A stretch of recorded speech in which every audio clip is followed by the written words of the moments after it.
All right, we're all ready to start. All right, welcome everyone to the July 6, 2022 Lacey Park Board meeting. It's exactly 5:30, and so I'd like to call the meeting to order. I forget, call to order, do I need? Yeah. I don't need to make, do I need to make a motion? We have to an call to order? agenda, so you can ask for Okay. approval of the agenda. Okay, and we have no additions or deletions to the agenda, so I would like to make a motion to approve the agenda as written. All in favor? Aye. Aye. All right, we'll do some introductions. My name is Aaron Wheeler. I'm the board chair, and we'll move to my left and continue on. I'm Commissioner Goodwin. I'm Sue Faylash, Recreation Manager for the City of Lacey, Arts, Culture, and Recreation. And I'm Beth Dolio here with my Park Foundation Board President hat on. I'm Commissioner Good. Commissioner Gary Larson. Commissioner Dave Weber. Commissioner Kirby. And I'm Jen Burbidge, Director of Parks and Recreation for the City of Lacey. Thank you. Do we don't have anyone else virtually here? So John, could you tell us if anybody is joining us virtually? We don't have anybody attending virtually. We do have Jamie Oakland on staff. Awesome. Great. Thank you. Well, I think this marks the first time since the pandemic that the board has met 100% in person. So awesome. Congratulations, everyone. All right, so moving on to number 4, so approval and corrections of June meeting minutes. So hearing, are there any corrections that anyone needs to make to the June meeting minutes after reviewing? All right, hearing none, I'd like to make a motion to approve as written. Yeah, my guest. All right, all in favor? Aye. Aye, great. You get the next All right, and that brings us to number 5, which is correspondence. So it looks like we just had, was it just one I saw in here? There were a couple. Couple? Two, so. Somebody liked their clean bathrooms. Yeah, very happy about the clean, but I will second that. The bathrooms in Wonderwood Park I have never seen a dirty one. Like, I don't know, I don't know how to like express that. Like they're phenomenal. Like I'm always impressed with it. Yeah. Jamie, are you listening? So Jamie's our park maintenance supervisor. Oh. He's the one that's, And yeah. and Rainier Vista, even when we have huge capacity events, we seem to, be doing a good job as well. And then the rack always, I like how they switch on and switch off. The system that they use, we're not, there's no broken toilets, whatever, when you go out there. I've been to some massive spectator events there and it always seems clean too. So. It's great feedback. We'll be sure to share that with staff. And then the other one was just about swings. And that's pretty Yeah. pretty and typical then- for And the Wonderwood. step for. Yeah, there was this question, and actually, Jamie did look into this for us with one of his staff. And so the Oh, yeah. question was just, I know we don't normally discuss correspondence, but I thought it was a quick thing to point out. He said, just one step higher and she could have been able to reach the bar. And so the reasoning is with our playground inspector. Where's my other picture? There it is. So what the playground company does is they make the platform on the other side the same level, so that it's all for the same level. So there's no confusion of, oh gosh, I can do it from here, but I can't get down, that type of thing. So this is something that is per the safety standards for this piece of equipment. So fortunately, that kiddo will be able to use it once they're a little bit Jump. taller. Should always jump. Anyway, thanks Jamie for getting me that info too. Great, and today we learned something. Thank you. I will be pointing that out at every playground equipment I go to from now on with my child. He'll be so happy. Awesome, well, great. Well, moving on from correspondence is citizen public comment. Did we have anyone come via the internet yet for public comment? No, we still have no public in attendance online. Okay, and then are they here? So these are Commissioner Good's family members. Oh, okay, great. No, it's fine. I just want to make sure. I didn't want to. Welcome. It's a family event. I'm enjoying my family as well here, so it's okay. Jen, this does come to a little bit of the open meeting stuff, when we handle all that, is public comment and how we handle public comment going to change? I'm just kind of curious. So actually, let's save that and Okay. we will talk about it. Yeah. Okay. So we do have a few updates to share, so. Okay, so moving on to number 7, we have 7A, which is the Park Foundation update by Beth. So Beth, I yield the floor to you. Yeah, and actually, I was hoping just to give a little quick update before, if that's okay. Yeah, so many of you may recall, but not all of you, because we do have some new park board members that the Park Foundation has been working with key parks, culture and recreation organizations in Thurston County to make a concentrated and collaborative approach to supporting all of our efforts. So Beth is here to touch base on the scope of services for the contract that Lacey has with Park Foundation and similar to some other contracts with some other agencies. And I wanted to just point out that we did recently meet, different parks directors met with the Park Foundation. And I was able to share our most urgent needs, of course, from the park board's work plan. So that's one of the reminders I wanted to make to commissioners. In Lacey, you know, our needs of scholarship funding for all youth to be able to participate in programs. And then, if you recall, our Woodland Creek Food Forest pilot project, and then Great Cuyo Park. So those are the priorities that I had shared with Park Foundation. And then we also, while Beth is here, in particular, we want to sincerely thank the Park Foundation for their recent donation of $5,000 to our youth scholarship program fund. And we have provided that letter in your packet. So, so with that, I'd be happy to hand it over. Thank you. Yeah. So I'm Beth Stolio, and I've been engaged in parks for a long time, a big user. I've spent a lot of time at Rainier Vista and the RAC because my boys were both soccer players. And just fabulous facilities, and thank you for stewarding those and being on a board. I was myself a PrAC board member at the City of Olympia, and also co-chaired the Parks and Sidewalks campaign, which passed in 2004 and allowed Olympia to purchase a lot of land. We wanted to get it before, it was all developed. And so that was a successful effort, and it was a fun campaign to co-chair.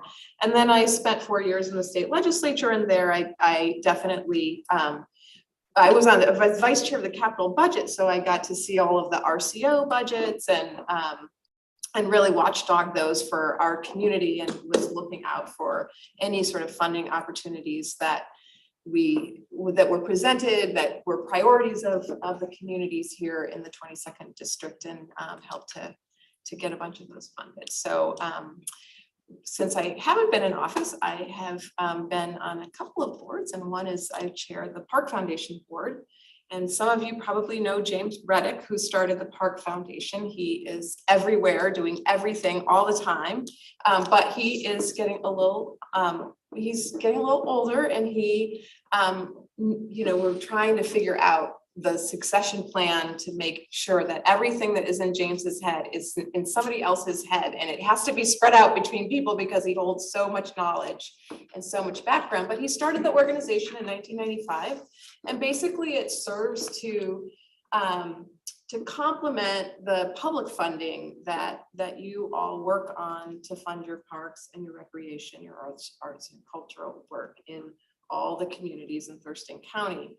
And recently, we did enter into an agreement with the city of Lacey, Olympia, Tumwater, Tenino, and Yelm to actually, so you are providing us with some funding to help with our operating costs. And then the idea is that we build private funding that you might not be able to as a public agency apply for, but needs to come from a nonprofit, and also individual donors. So the individual donors work in Lacey, in addition to the things that Jen mentioned, we have raised almost $100,000 for the Lacey Museum and Cultural Center. So working with Mayor Ryder and Becky on that, our contractor, Jim Camber, has made a number of successful requests for funds from individuals. And I think we're nearly at having raised I think we have 55,000 in hand and about 50,000 that is pledged. We are working to set up meetings with the nonprofit that will be managing the Cool Food Forest. I'm so excited about that. So following up on that request from Jen and from you all in terms of priorities. I think we're gonna be able to fund a little bit more for scholarships. So we've been working on that with private donors, just asking people to donate. What better than to use your money to send a child to a camp for the summer? And we know that camps actually really help kids maintain their reading skills and their academic skills. And oftentimes kids who don't have those opportunities fall behind, and it kind of adds up over, there's a lot of research that shows that adds up. So really excited to be able to help send some kids to camp this summer that might not have that opportunity. Let's see. I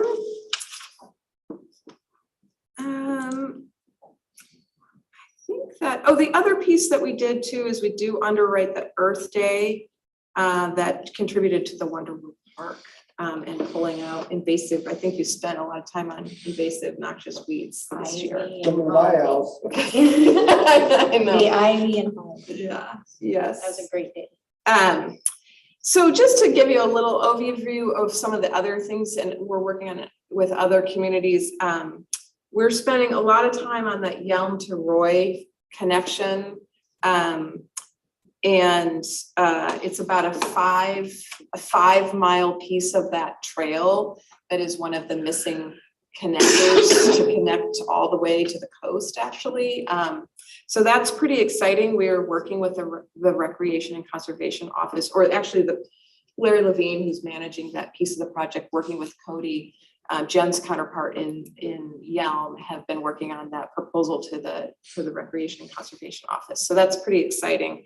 And that's a place where the Park Foundation really is helpful, because that proposal will score a little bit higher because there is community support noted by us. Also, I think we gave $5,000 to that project as well. So we're designed to do that. We're designed to provide a 501c3 for an organization that's maybe trying to get off the ground, like the Cultural Center and the museum. We are acting as their 501c3 right now.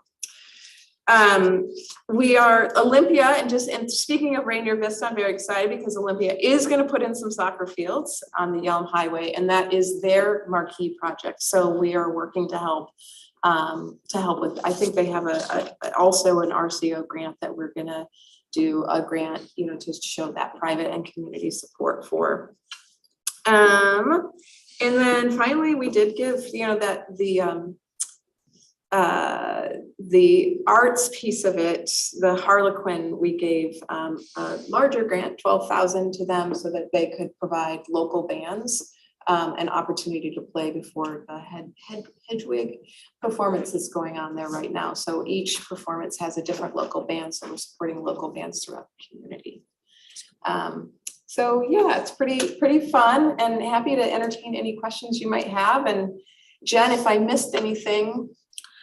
I just think, I mentioned it in the beginning, I think Greg Cuyo Park down the line is gonna be something that the Park Foundation can support. And just, you mentioned the food forest, and that's gonna be pretty crucial to have the Park Foundation looking out for that project. And there's grant opportunities out there. We just need help getting them. So I think that's going to be really fantastic. And the park board will be looking at our updated community gardens policy today, and for a future agreement that'll come across your plate as well.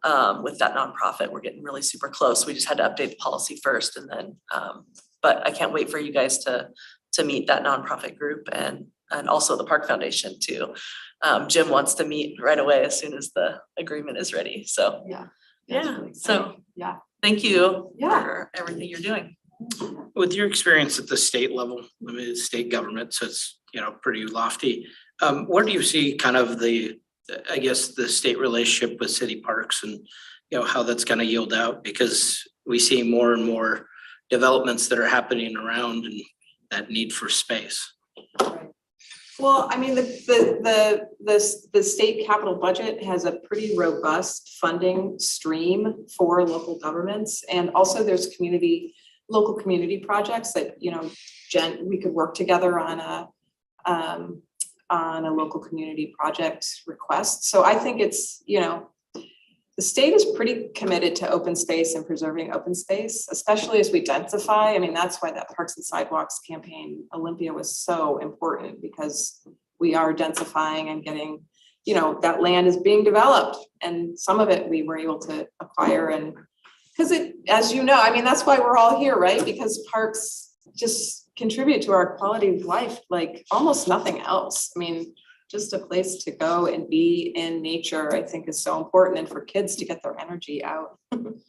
I know as this mom of small kids at that time, those parks, actually with an infant, just strapping my kid on, I was actually living in the Bay Area, and there's so much open space there, and I was really not, it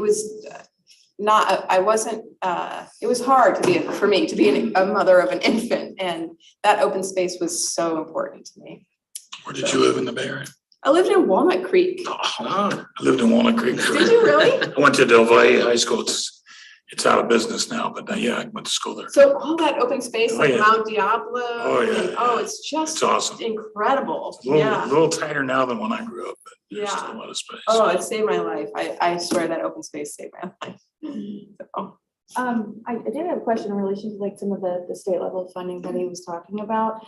Because like there was such an emphasis this last session on, you know, environmental, was there anything that might have been earmarked specifically, like with the Great Curio Park, so much of that open land and spacing being done? Is there going to be anything that, you know, because of those kind of things that might be earmarked for those occasions? Do you know of anything offhand? I mean, the Recreation and Conservation Office annually, or I guess biannually, has these, I think, 25 different buckets of money that, public parks can apply to. So some are open to tribes, some are open to nonprofits. They sort of vary and also vary, like some of them are about providing waterfront access, some are about providing open space. Trails. Yeah, I just didn't know if trails, but I just so- didn't know if anything new had come up with, because of such the large emphasis that was pushed last session, that maybe that there was something additionally added. that You know, you I think we just try and get as much money as we Yeah, possibly exactly. can into that. Exactly. We've applied in 2 categories for the phase 1A for Great Curio Park, and plan to continue for different, you know, for future phases, so. I'm just hoping maybe they add encouragements like that to, you know, maybe support that initiative and, you know, so, yeah. All right, thank you. Yeah, And there is always the potential for the community project ask as Right. well. Yeah. So, and the way that works is that as a city, we kind of look at all the different projects across, you know, the different departments first before we decide, you know, what the asks are gonna be, because there's a lot of needs. Of course, I care the most about the parks ones. But That's your job. I care about all of them too, so. That's great. Yeah, so, but we do have to, there's that factor as well, but I'm hopeful in the future we can do that. Is there a set number you can put in? Do you have like a limit of grants? or For requests RCO or for the community project For the ask? community project ask? Is Know there the a answer to set? that? Not really, no, but I think it's really important for actually all of the jurisdictions to kind of like know what each jurisdiction is doing, because it just makes it easier for, like, if I put my legislator hat on, it just makes it easier to know what really are the priorities right now that are the, you know, the top priorities that we should be funding as legislators. So, but there isn't really a limit on no, what there's you not a can? limit. It's just we won't be able to fund them all, right? Right. But, so it's important to know. But it's what a the- discussion for all of the areas. So Olympia has a discussion, Lacey, and then you partner.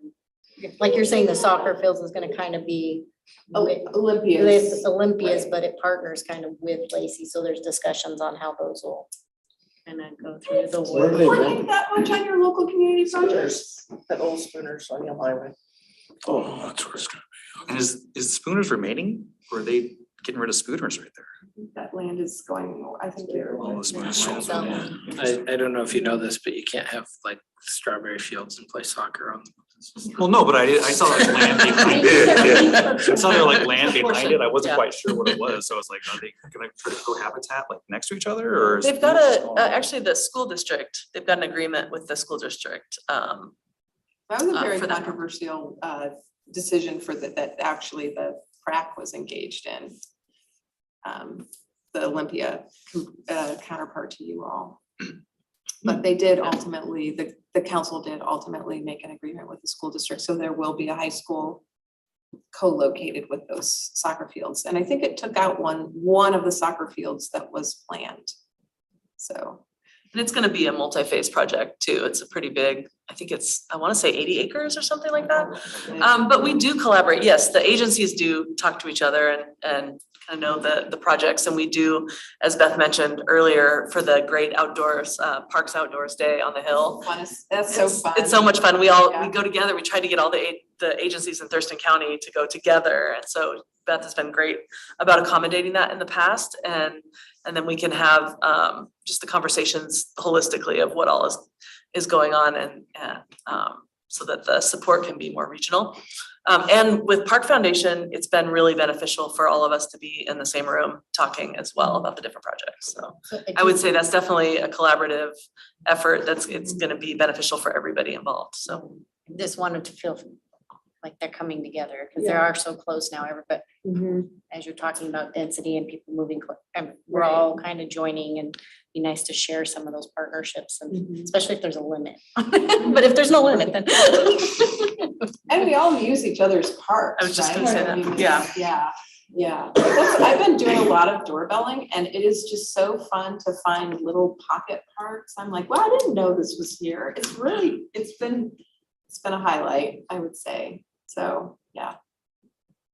Awesome. Yeah. Well, thank you, Beth. Was there any other questions from a board member or anyone?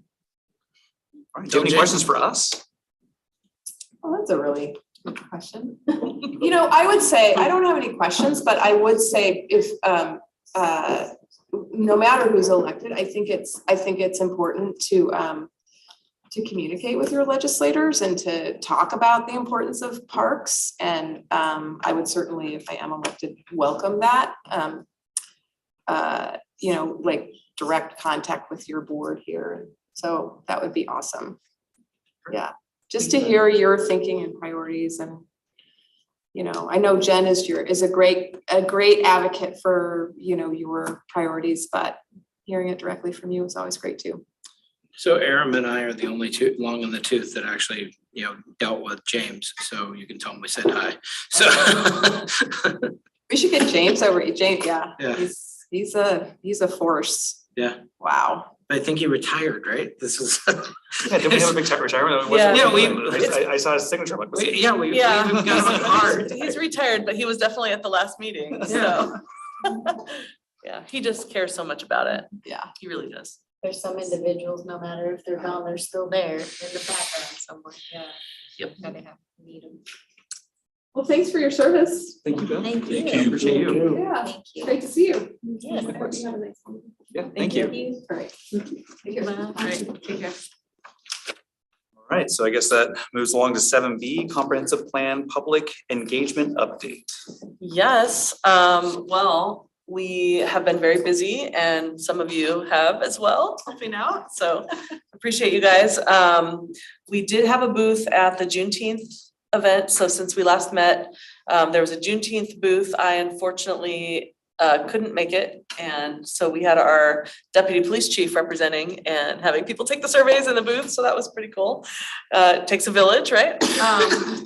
The 3rd of July booth, a couple of you helped out, Commissioners Goodwin and Chair Wheeler and Commissioner Weber as well. So did you guys want to tell how that went from your perspective? I just think that a lot of people, you would think that you'd ask them to do a survey and they'd be like, but people are eager to do it. That QR code. They just really made would, a yeah. breeze. You want to do it and you tell them, you're getting a chance to help steer the future of the thing. Oh, yeah, I'm gonna do that, so. As people are saying, it's an important parks are important to a lot more people than you might think, and they're all eager to get their feedback, so. That's cool. We got these iPads that we're gonna be using next time. We tried to use them at 3rd of July, but there were too many, there just wasn't enough bandwidth to be able to have connectivity.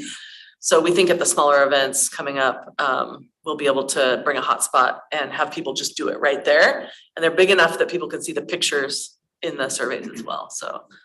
So yeah, they could still choose to use the QR code to do it later, but they could also just do it right there. Yeah. I gotta believe though that people value the parks because of the pandemic, like they actually went outside, like that was something that changed.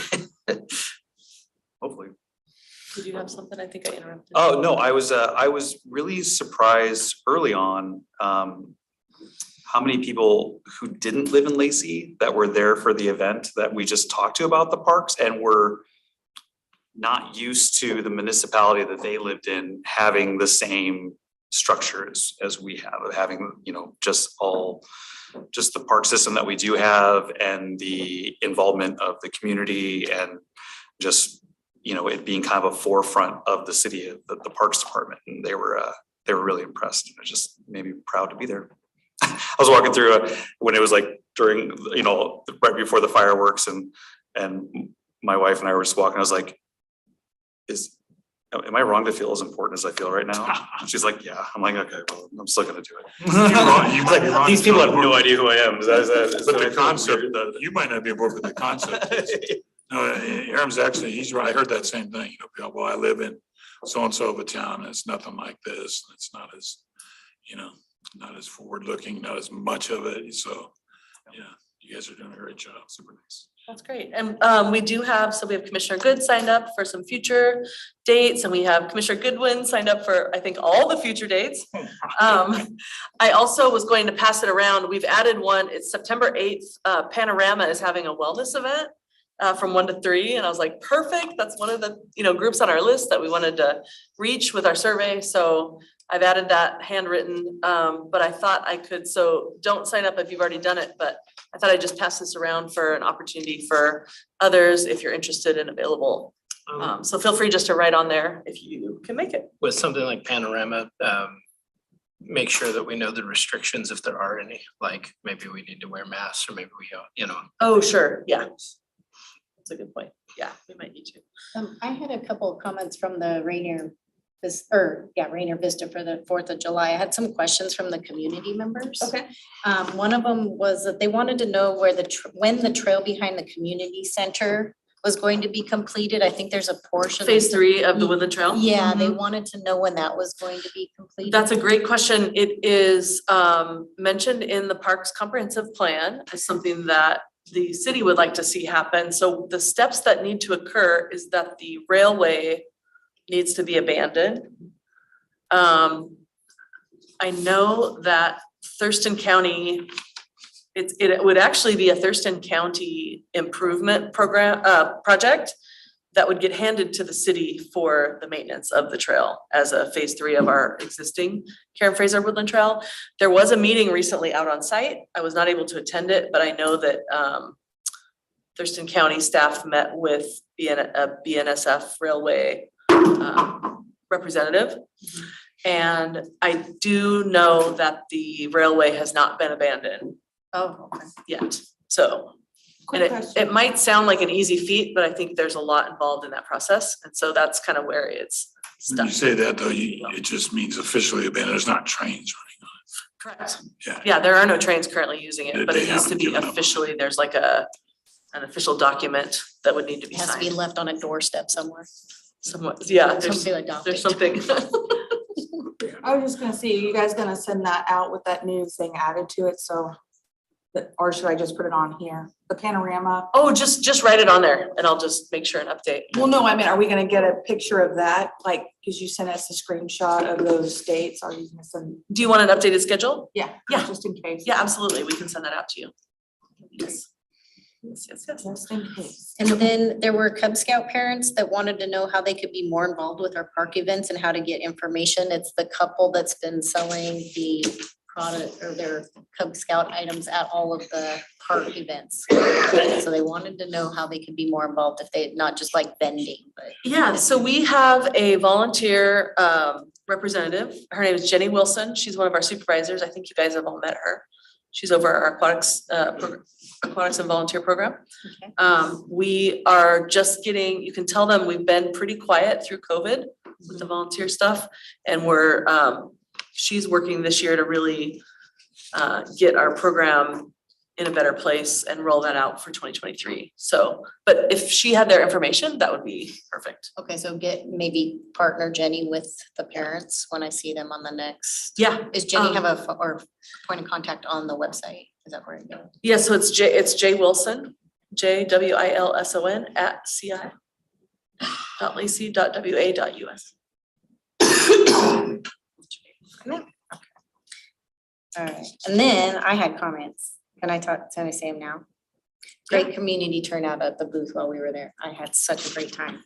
The kids, the Frisbees, the stickers were a huge hit. The stickers off point. Yeah. That's Sarah. On Yeah, point. she's not here tonight, Sarah Smith. Yeah, tell Make her sure they were on. She'll be watching this point. video, so good job, Sarah. Yes, I thought they were gonna start scrapbooking right there at the booth. And then the 3D glasses, the kids, everyone was asking for the 3D glasses, so they wanted all those to come back. The Great Cuyo Park, I don't think people understood how big that project really is. I think that board that we had was really eye-opening. And people that were coming from out of the area, a lot of military have been moved here and they didn't know that the busing system is free and they can get to all those parks. So that billboard that has all of our parks listed, they thought that was awesome. So the more information like that, they really like the transit systems. So that was something they didn't know about. Okay. Does it overlap the bus transit system? I didn't really. I don't, a map you mean for Yeah. parks Yeah. that overlaps? We don't currently. Okay. No, we just have we have a map of the parks. Okay. Yeah, it's too bad Interstate Transit doesn't like do something where it's like where they actually have something with their little maps. Future partnership. Yeah. Yeah, and I think that was something that I was gonna bring up later on my commissioner comments was the partnering with Intercity and maybe putting that on our little performance packet that we hand out to everybody Mhm. so that they can go on to that online. Cause I was kind of walking everybody through their app on my phone and it was kind of, but yeah, they wanted to know more about the busing system since it is free. I We actually did partner with marketing for the Playground Pals.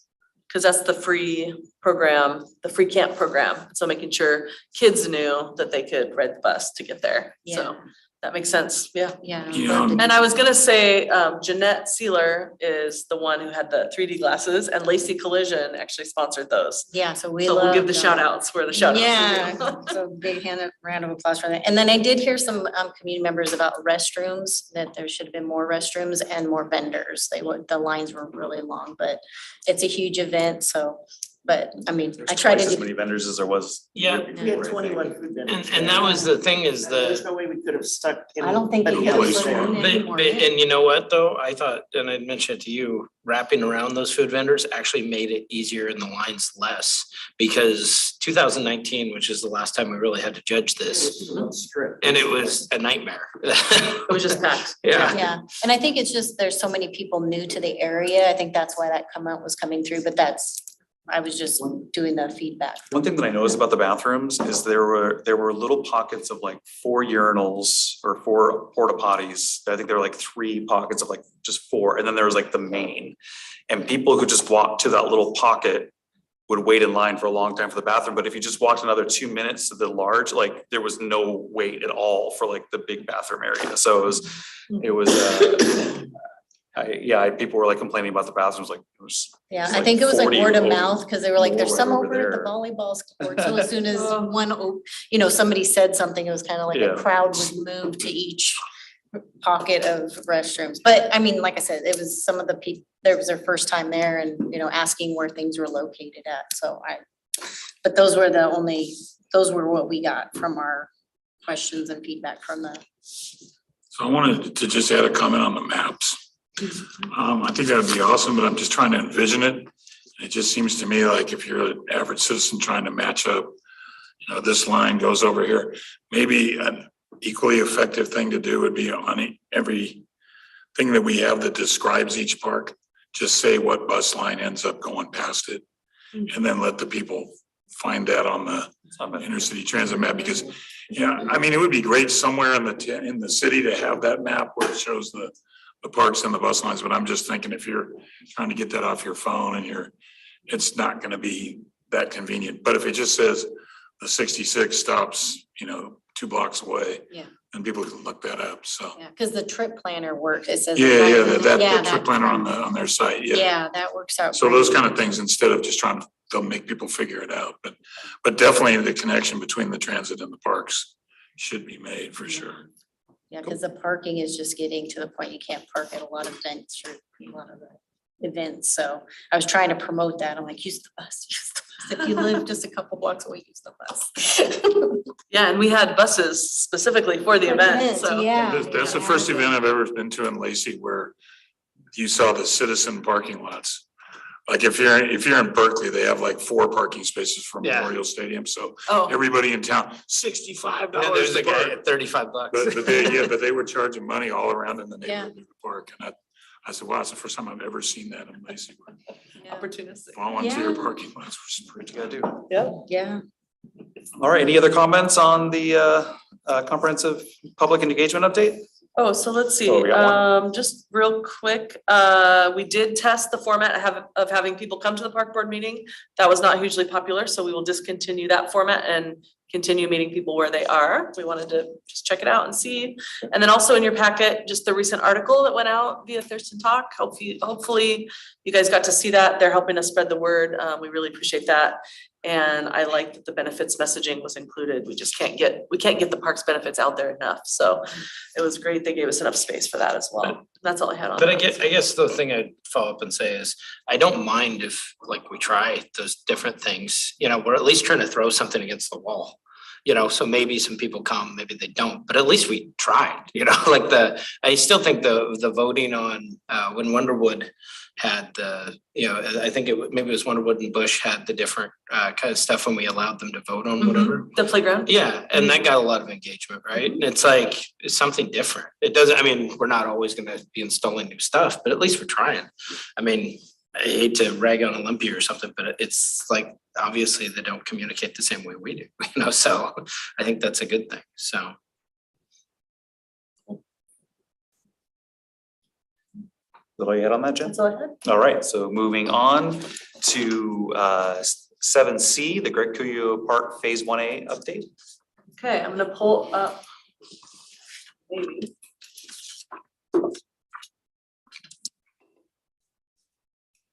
Find the document real quick here. Phase 1A site plan. Pull this up, you guys have seen this a lot, but it's always good to take a look at it again. So my updates for Greg Cuyo Park. So we had talked about Washington State RCO grants earlier when Beth was here, but we, as you know, we did apply in 2 categories. We presented June 7th and 8th and received technical review on both presentations and also on our applications. And so we have until July 19th to resubmit the applications. I'm actually gonna be out of the office next week, so I am pushing to get those technical review documents resubmitted by Friday in 2 days. So working a lot on that. We did our 3rd walk with the disc golf group on June 24th. So the survey work is all done around where the course is gonna be. So of course that's up in here. We did some revisions and we will meet with them to talk through some of the course and the expectations. And so unfortunately, wasn't able to grab where the holes are gonna be, but what we ended up doing, and I may have mentioned this last time, there wasn't quite enough space for the gold level. I see you shaking your head, yes, so good, I'm glad I had mentioned that. So we ended up doing a couple of holes in this field area, which isn't actually going to be used for quite some time. And so I will get the updated and make sure that I bring it to the next meeting so that you can see how it's panning out. But with the understanding that if and when the event center, which could expand to an environmental learning center, goes in, that's back there might need to move. And then also with the understanding that a couple of the things in this field might have to move. And also, as you know, there's a cross-country course overlay in one of the future phases. There wouldn't be, it's just a matter of who's using the field at that time. So just couldn't use for both disc golf and the cross-country meet at the same time, which is pretty obvious, but just to kind of reiterate.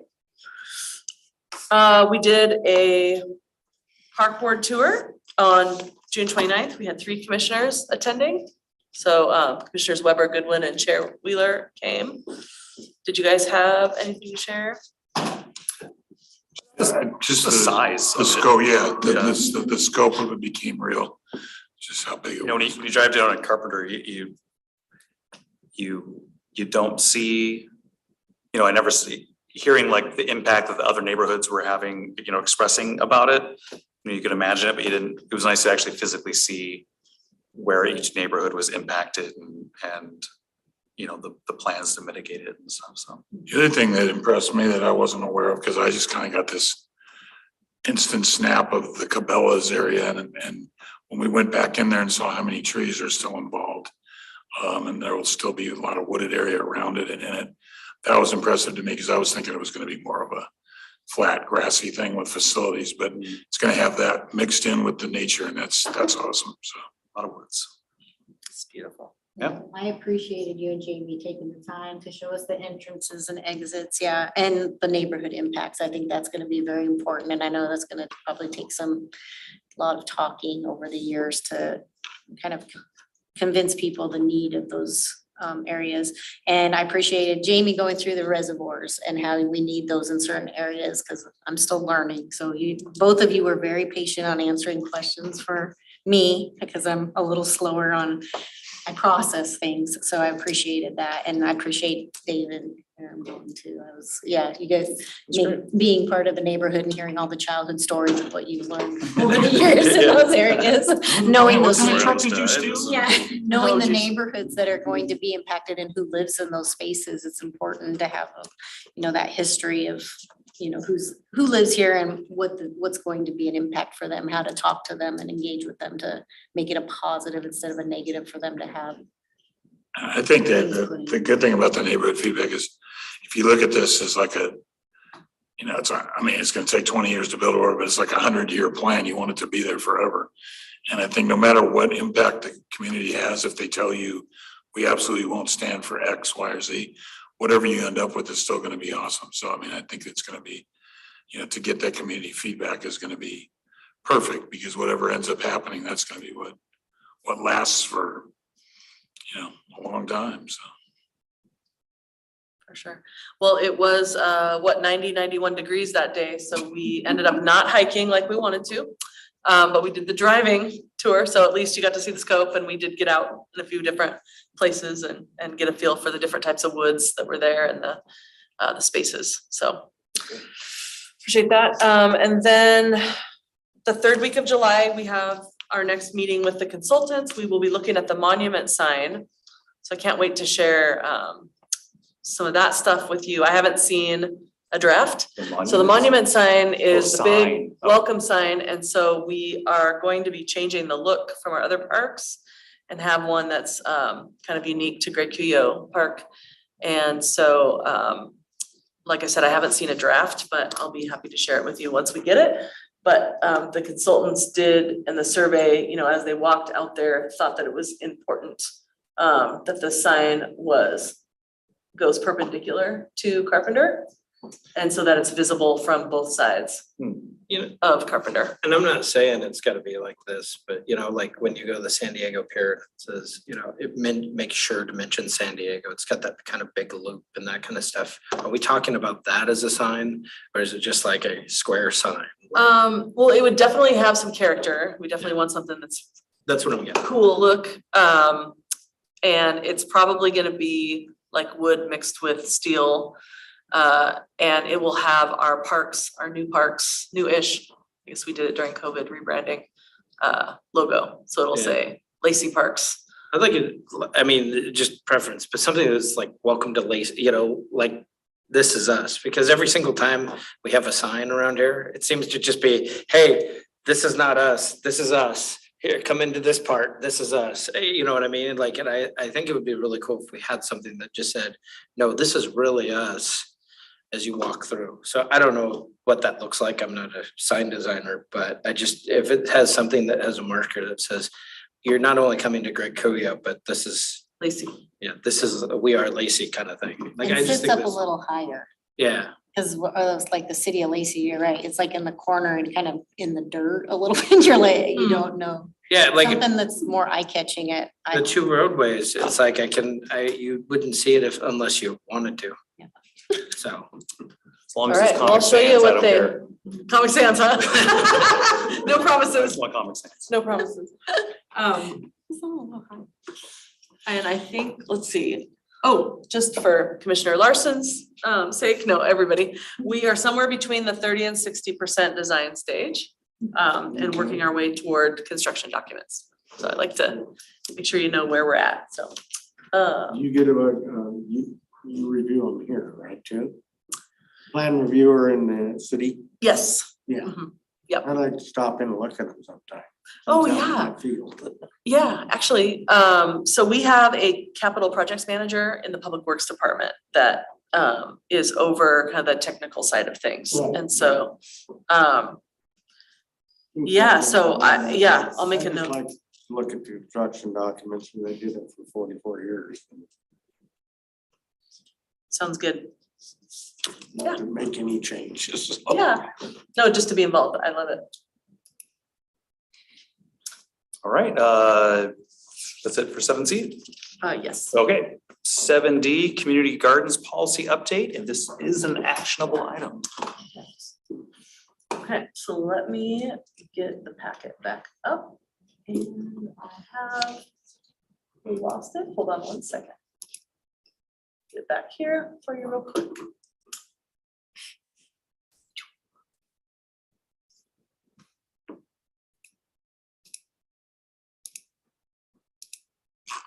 All right, moving past the article there.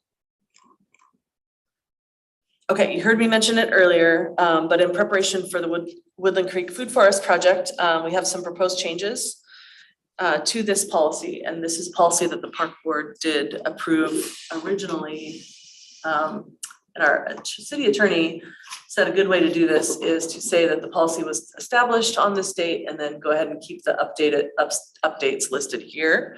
So I've changed that. That's the first change that you'll see on here. That's why it's crossed out up here. The original policy was approved in 2019, but staff has been working through some of the wording and we wanted to bring it before you tonight. I can walk through the changes and let you know some of the reasons why. And then the next step for the Woodland Creek Food Forest is that a proposal would come before the board as early as the August meeting if the group can get that proposal put together by then. So that's your next meeting. And then, like I said earlier, there would be an agreement, but that would come after that. So there's still a proposal that would come before you all and then the agreement. Yes. So the one line that I think was the big sticking point we want to make sure was in there is in there, which is the applicant must sign an agreement that they will be responsible for establishing and maintaining the garden. Yes. To the condition Right. acceptable, because Yes. the problem was, if I remember, right, 2019, way back, was that our biggest worry was somebody would say, yeah, we're gonna start a garden. And then it just becomes a weed fest. It's like, Yeah. what was that, Lowe's? Yeah, so, and we Yeah. just, but so this is adhering that this group is saying that they're taking responsibility for it. Yes, and I do have, so kind of some more information on that, so I'm glad you brought that up. So let's get there. So yes, it does still say that. We did add in a nonprofit organization is preferred because of grant, that makes them eligible for grant applications. So as I mentioned earlier, when Beth was here, there's some pretty significant grants that could be available.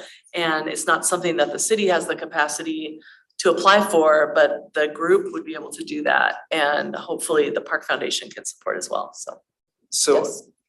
I that language of a nonprofit organization is preferred, but then any applicant shall provide insurance acceptable to the city and maintain the appropriate standard of public safety.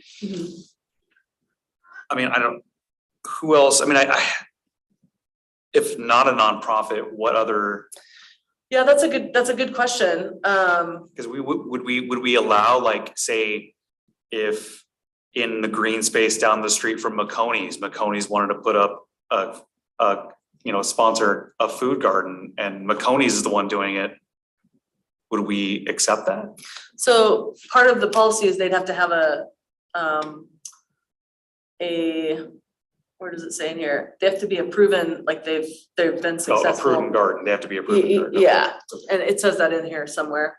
So But Olive I think that Garden there if you could wanted be, to. I think there could be an organization that's not necessarily a nonprofit. So I'll give you a great example. Our Common Home Farms is who we kind of started the relationship with.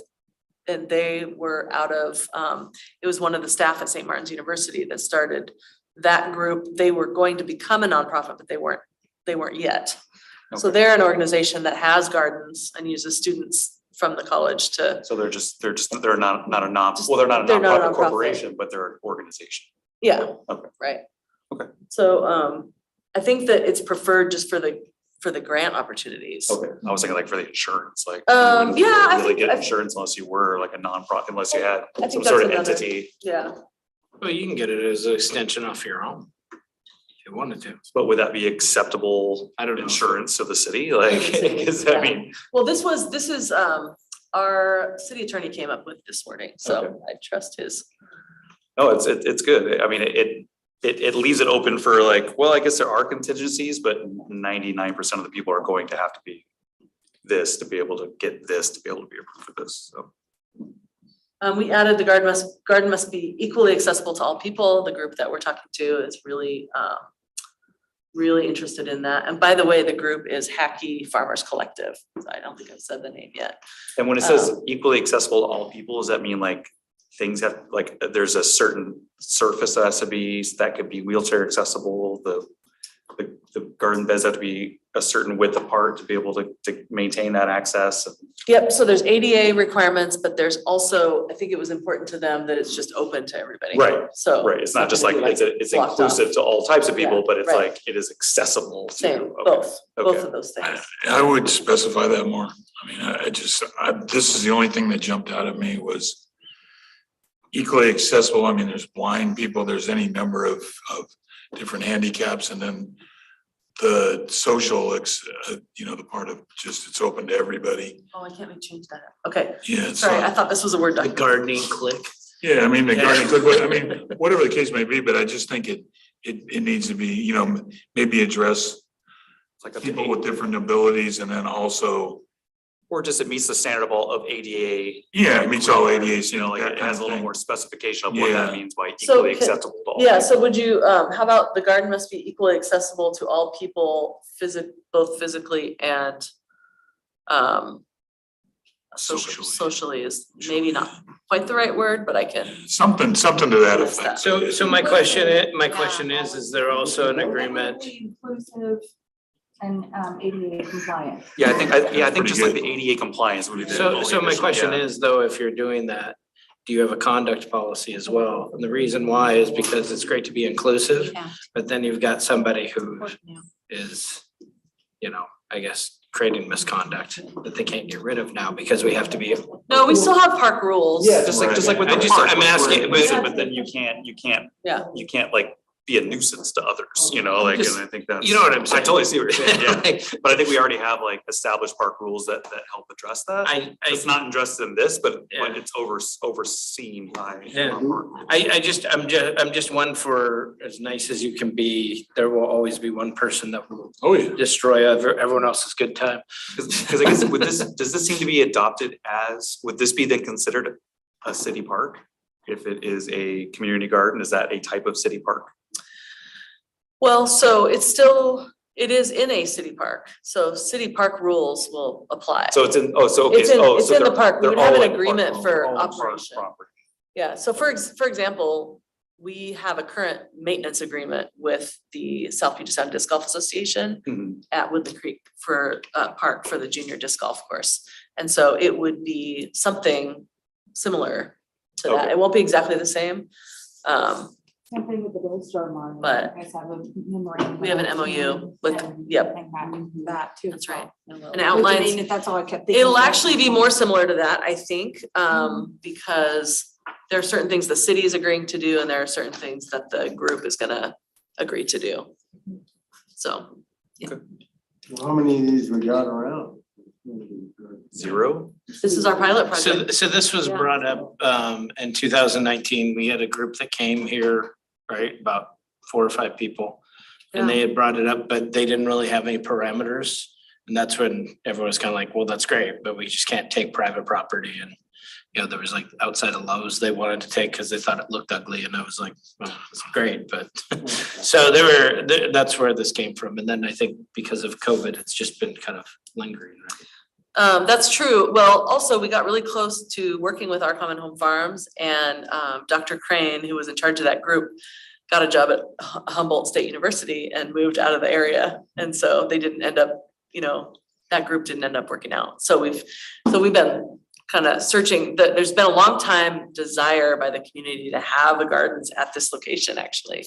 If you look back in all the documents, it just, to Commissioner Kirby's point, needed a policy, you know, needs some sidewalls, needs the right partner. Needs So- somebody who is willing to be responsible, because that was the other thing. That a lot of them would go up to that finish line and they go, oh, I don't want to be in charge, yeah, great, but. And you are totally right about that. And I think that's part of that, right? The transitional plan, the city has to. Yeah, be so what we with did, that. so this group in just conversations and meeting, Hackey Farmers Collective, and they, Hackey means justice in Swahili. And they advocate, with their mission, they advocate for Black and brown farmers. And so, they just had some questions about the policy and, you know, they're looking at the long term, like this is gonna be community gardens for people, for all people. And so how can we, you know, maybe make some additions or some slight changes to this policy to reflect that mission? And so that's where, you know, instead of, gosh, everything would be restored to its original condition of just grass, it's just grass right now. Maybe if they couldn't keep it up, we try to find someone else first. That's what this change would reflect. And then secondarily, we just look, the city and the group looks together at, you know, maybe we do want some of the perennials to stay there, that sort of thing. So instead of just blanket saying it'll be returned to grass, a grassy area, maybe some of the stuff could stay. So that's where you'll see this wording reflecting that concept. And if we don't have somebody maintaining that space, is it going to be the city's responsibility to maintain it until there's another organization found to? Well, so that's where it tend the says, garden. the city will take all reasonable efforts to develop a transitional plan in partnership. So I think it would depend on the length of time in between, you know, because that's part of the reason we need a partner is because the city doesn't currently have the resources to maintain that space. So yeah, so this is in the spirit of working together in trying to figure out a transitional plan and maybe not in the end doing away with everything that was there, but coming up with a plan that works for everybody. Yeah, because they're a lot of work, but if you've got community members who are willing to do it, it's gotta be maintained. We're doing the senior center and that's a little one, but that's a lot of work over there. And that's just trying to help them with a little bit of herbs and stuff. I'm like, oh boy, that's a lot. Yeah, and I think the biggest thing is having somebody to oversee it and schedule the volunteers, you know? So that's what Hackey would do is go after a grant where they could hire someone who would oversee it. And who takes the produce home? Just the people that are. So I think that there'll be food that people can just pick and have access. And then they see it as some of the food like going to the food bank or getting distributed out in the community So somehow. So you're that would be talking- part of their proposal. Talking about, I'm not working on the garden, but I could go in there and grab a few tomatoes. Mhm. Oh, Yeah, accessible to all people. never heard of that before. That's interesting. Would you, if you went out to Van Lerp's out there on the sod farm, at least 5 acres from him, would that be part of this policy then? And to make a community garden? Oh, which property is that? Well, the sod farm, Van Lurp's out on the Elm Highway. Okay, no, so this policy would only apply to city parks. So we have actually, He's not, he's out in the county. He's not, I don't think he's Lacey, is he? is it a private, but it's a private property? Yeah, Yeah, Van, he does so- the sod farm. Yeah, so no, this policy only speaks to community gardens on park property. Okay. And so so at the time, the park board actually went out and looked at potential sites that might work, so you have to go. I'll cover it. Hi Sue, nice to see you. Bye, Sue. She had a 6:30, I'm gonna take her agenda items. Hardest working She had a hard stop. rec person in show business, right? So we did at the time, the park board, well, I did as well. We looked at potential sites, so they're listed here. So these sites, and actually, that's one of the additions I made was Great Curio Park, because that wasn't. I mean, it was a park, but we have a closer to being open date now. Right, yeah. So, yeah, so these were the ones that we decided that, hey, if someone wants to operate a community garden, these are the sites that are most amenable to that. And their neighborhood park, so Mhm. that would be great. Yeah, so there was actually space, enough sun exposure, those types of things, so yeah, the previous board spent a lot of time on this. But yeah, I guess my question to you all is, would you consider approving with the amendment that we discussed? Or would you like me to bring it back? I mean, looking through the policy, that's personally the only thing that I have an issue with. Is anyone else? With the what, I'm sorry? The just, adding that language of making it ADA, and bolstering that language. Does anyone else have any issues Well, with? just so you know, all of our parks are ADA compliant. So, Well, it's just the wording on there when you're saying accessible to all people, like she was saying, all inclusive, and then they will have the ability to go into that garden. yeah, You will be able to go into the garden. It's not like gonna be a CSA where they put your food in a box for you and package it up and set it out on curb for you. correct. So I think that's what we're. So the garden must be equitably inclusive and physically accessible to all people. Because we are ADA compliant. ADA, except, oh, yeah, I guess. And that's- physically accessible, I like that. To all persons. I'll make a motion. A lot of words I lately. I do have a question, because, Yeah. there It's are good. rotten people in the world. How do we also make sure that these things aren't destroyed? Like, I mean, Same way no, we but I have to mean, do with like, everything else in Same the with park. everything else. We have no guarantee. Yeah. I mean, what I'm saying is it, there's no like gate, there's no nothing, like there. I don't think so. We've been out to the site quite a bit and we've Yeah. talked about it and it just feels like we'd be putting up walls. So you can use plants, you can use like shrub hedges and stuff to kind of, I'm merely asking and I I think don't. it's a great question. We get a lot of, Chaos is everywhere. got a lot of Okay, 4-footed, Joker. got some 4-footed vandals that come in there too. Master plan, of Greg's Park, Coolio's Park, does that have a garden plan? It does have an area for community gardens, yes. You got a 6-foot fence, to keep the deer out of it? Oh, gosh, That's what I no, was so, thinking of, yeah, was good deer. point. So deer fencing would probably need to be used in some locations in the beginning. And tobacco Out there, plants. you would They have- don't like tobacco plants. But We can plan that. the group, all this would be considered in a proposal that would come before you. And we'll make sure when the You'd have proposal to comes that dry we it. would have adequate time for us to. And slugs don't like it either. It's natural. Okay, well then, I'd like to make a motion to approve the naming of it, the Community gardens. community gardens policy for Lacey Parks as amended. Superhero Second Lindy, superhero Lindy. Seconded, all in favor? Aye. All right, motion passes. He was so excited about doing the That's second. Gotta get one in there. As amended, I did, yeah. Look, you can see him warming up his No, I'm not- rotator kit. It's a lot of. Motion. This is high, it's really. Is there another one? Oh, my. I'll let them- Order. Okay, so that brings on 7E, Long Lake adjacent property purchase. Yeah, so I did put the staff report for the council meeting in your packet. But I did want to just quickly I did do a presentation at the June 16th council meeting. And so I just wanted to update you. I know this was a recommendation of Park Board to purchase the property, so. So basically, just want to make sure that you all know where the property is. So this is the park, correct, Long Lake Park. This is the property that the city just purchased to add to the park.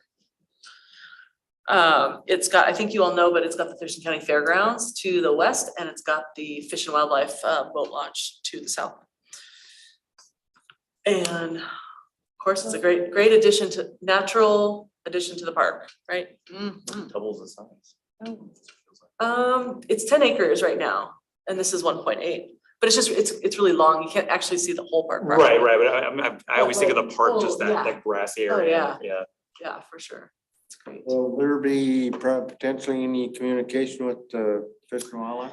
Yes, potential, They yeah. got a mess down there, and the redesign is worse than the way it was before. I Oh. just put a boat in Oh, yeah. this weekend, and they got 3 stalls right where you back up, parking stalls. If they'd have left them out of there, you can't get, a long boat in there. I got a 22-foot pontoon boat.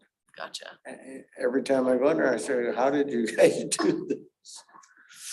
Well, the Oh, thought, so we had a consultant help us look into different ideas, Yeah, back yeah. when we did the Long Lake Swim Beach project. And one of the items on there is to approach Fish and Wildlife for a potential shared parking. So, Yeah, I think it would help everybody get people closer to the elderly like me to the park. I live on the lake, so I don't need the park, but I know a lot of people use it, so enjoy it. But I'm hoping that the state isn't being particularly about it. yeah, we'll have to see. We haven't, right now our full focus has just been on getting the purchase completed. And so we'll have to look into those sorts of things, but yeah, it is 1.8 acres. There is a house on the property that was built in 1947. The assessed value, of course, this is not the market value. So gosh, I didn't even put the purchase price in here. I think that's. Purchase price was $962,000. Oh, there you have it. It ended up Is that it? being, I think it ended up being a little bit higher. I can give you the final. Okay. So we have a house that's 75 years old on this thing. Is it? Yeah, it's in the condition that you would expect this age of a house to be in. That's what I was gonna ask. So Yeah. it doesn't, it's not like it's the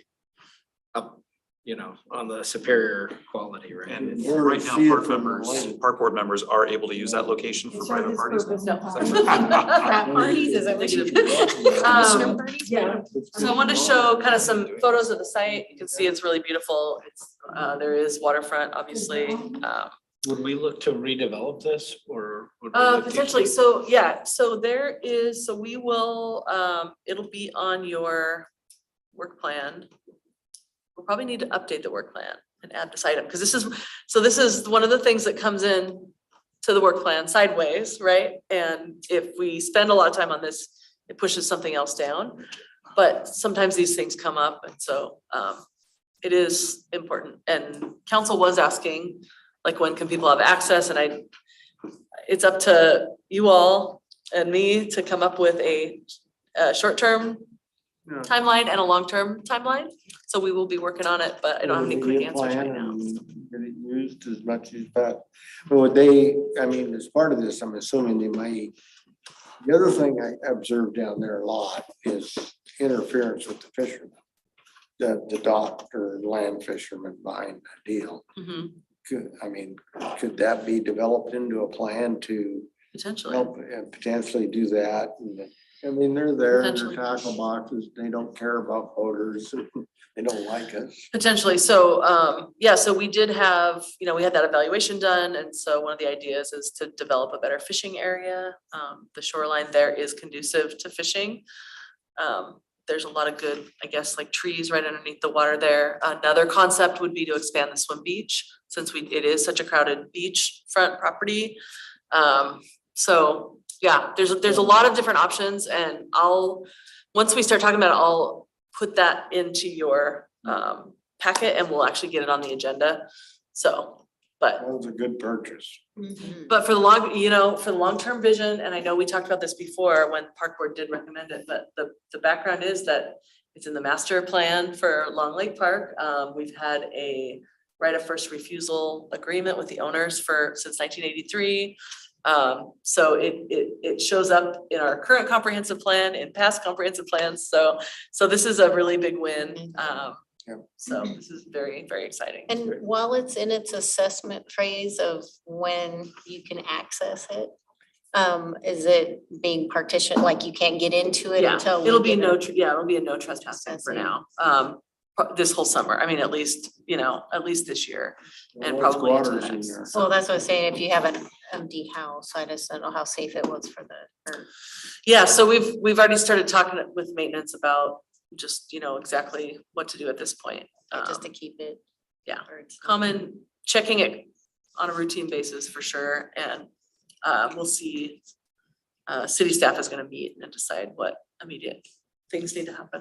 The Parks Board members could rent it out and say, I know. I know Uber, no, but like it was at Airbnb. I thought it was gonna be keys. with it. So these are some of the, I mentioned a couple of them, but this was in the slides Yeah, too, looks like potential something else things. scary. Yeah, so that's that.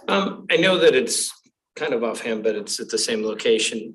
We haven't really had any negative response to no lifeguards, right? I mean, like people kind of got with it when we stopped, I think that's true. We haven't received, there's a lot of swim beaches that are non-guarded and it's actually a national trend. Yeah.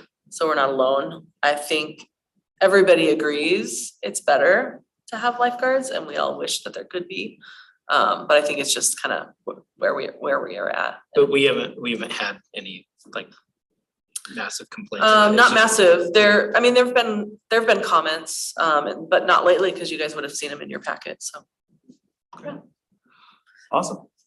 All right, moving on to 8A, park shelter rental policies, and this is an actionable item.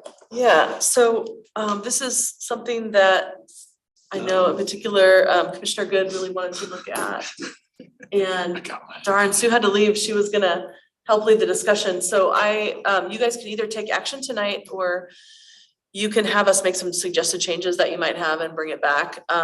We did, after we put this in your packet, in hearing from maintenance a little bit more and with Sue and I talking a little bit more, we do have some suggested changes already. And so let me pull those open. I had started making those before the meeting here. I do know that our time is kind of going long too, so it might be something that you guys want to bring back next time.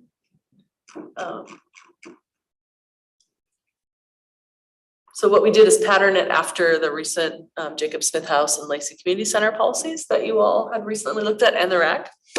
So I think that it was a natural progression for us to look at the shelter reservations next. So we have a philosophy statement here. We had a couple of updates here, and then at the very end, we do have shelters that are non-reserved in some of the neighborhood parks. And at times there are some conflicts that come up when, someone thinks they have it and then someone else thought they had it. So we thought it would probably be a good idea to put a section in here. Lacey Parks has several shelters that are not reserved. These shelters can be used by the community on a first come, first served basis. There must be an individual from the group planning to use the shelter on site. So that's where some of the conflicts can arise, is if there's nobody, say they've decorated, but there's nobody actually in the shelter. And so we thought that would be a good idea along with some signage to that fact. So when we have dates that we know are gonna be major tournaments at the RAC, can we just make it to where those are non-reservable shelters and Oh, right. that just eliminates the issue? Because of the two groups, if people are really getting upset about it, I mean, I'm accommodating more to the tournament that's bringing in, 300 people than the person that wants to rent it for 2 hours. For sure. Going to see, It's not even about just that was in there. removing it from being rented, but under the case that something gets, like a tournament gets booked, after somebody's like rented, because some people like rent them like months out Mhm. versus it actually getting added to the schedule. So under those circumstances, like what would be added to the policy in relation to that? That's what it kind of is a thought, because I don't know, I mean, obviously she's not here, so we can't say, what is the standard scheduling time for these tournaments? I know that some of them have probably been pretty consistent, but there's always an ongoing process of new tournaments or teams or whatever coming in. Mhm. And so, like, you know, that might be only 3 months out. And I'm just trying to, I mean, you may not need it, but the verbiage be in there to protect citizens in the event something like that. And reaching out to them, giving them an opportunity to reschedule or something to that effect. You know, like I said, it's slim, but still under the circumstance. Well, generally, when she puts the stuff on open for the next year, it gets booked out for every single weekend gets booked out either by those things or there's a backlog. So they typically know, but of the two, I mean, this was built for a tourism. Well, I mean- heard that multiple times and I understand that, but it was also, I understand the concept of the city in doing so, but it was also built with the citizens' money to do so. So that is my focus. Well, Is that's what I'm saying, but that's what I'm Yeah, saying. So I would, It's definitely but I balanced. would just say, I understand it's still. peel them offline. I mean, of the Well, I get two. that. Well, that's part of it. I'm not saying that that's not a good solution. I'm saying that the verbiage needs to be included in the event of those cases. Of that, even in the event that there is a large thing that they can be refunded. Because as of right now, you have a 14-day time limit that's written, you know, in that literature.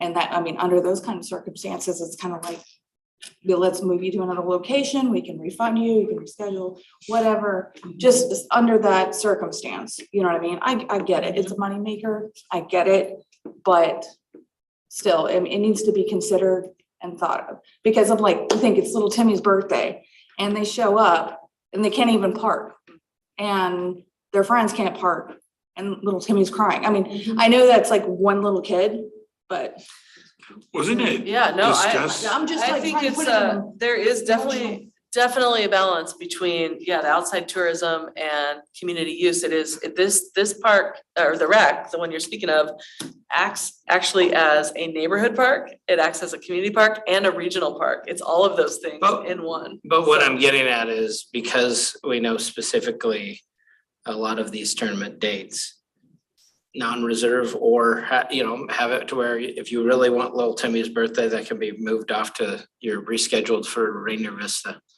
You know, I mean, I feel less, on that than, we should be accommodating the 300 people that are coming in. I'm not saying you should, and I say block them out, but I'm just saying in the event that there is still something booked later and somebody's already booked the reservation before the tournament's been booked. That's all I'm saying. I'm Yeah. just. Yeah. No, I get it. I get thought it. wasn't there some discussion that would there be a time frame? Like this Yeah, is the like busy say, season and we're just not gonna Well, do it. they had that, that's, I mean, Yeah, I mean, it's not a week by week thing. It's a, Yeah. the reservations are from April first to I know it's October more work on 31st. It's March through Yes, October. you know. But you did, but Mid-March through you mid-October. did this, you did this crap for how long? a long time. Like, you know what I mean?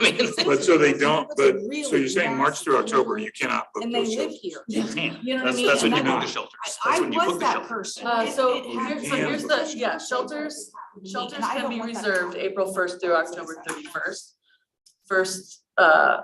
First come, first serve. I mean, you could put in there, but not at the rack. You know, I mean, because the camera's problem is a real one. I mean, you don't wanna have to put somebody in a position on staff to, oh, I rented it out to them, but now I gotta cancel it because we got this bigger tournament. There should be some sort of analysis done this is the time of year when it just doesn't make sense to rent But is there, individual people. yeah, I mean, is there could there be even just like a disclaimer, like, you're like, your incident, you're like, if you had more information about what was going to happen that day and the impact, maybe you would have gone somewhere else. So, I mean, maybe instead of it there being such, like, okay, we have to evaluate every tournament, is this going to impact someone being able to rent a shelter, to we increase the education about what they're getting into if they rent a shelter at this time, and then they can make their own decision if that is a risk that they're going to take or How many not to rent. shelters were at the rack? Was it Four? four? I thought there was one. 4 shelters at the Yeah, rack? that's why we need Three. Sue. One way. Thought there were But I mean, like, even if, you know, you have a disclaimer, or in the event that it is a tournament, that being something that the city can do, like push, instead of just taking the money from the citizen, like move it over or refund it, you know what I mean? Oh, yeah, You know what I yeah, mean, like Yeah. that. yeah. And we, So if they come back and bitch, I'm sorry. Reserve at your own Mhm. risk. Yes, exactly. yeah, and I think it's a really, yeah, I think both are really good points. Yeah.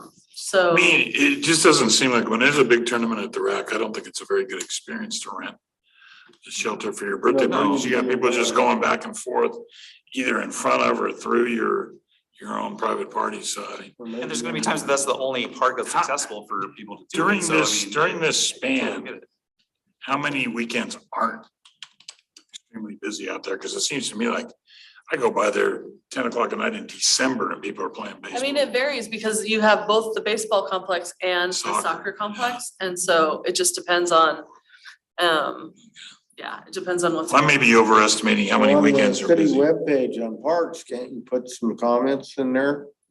Saying this is. See, that's my closest. I would part. go so far as to Like, say my- strongly discouraged My from son renting. goes up there like almost every day, you know, to play basketball, and it- like my daughter goes there after school in Swally, you know what I mean? Like, that's where they go. It is packed constantly, but it would have been nice to know.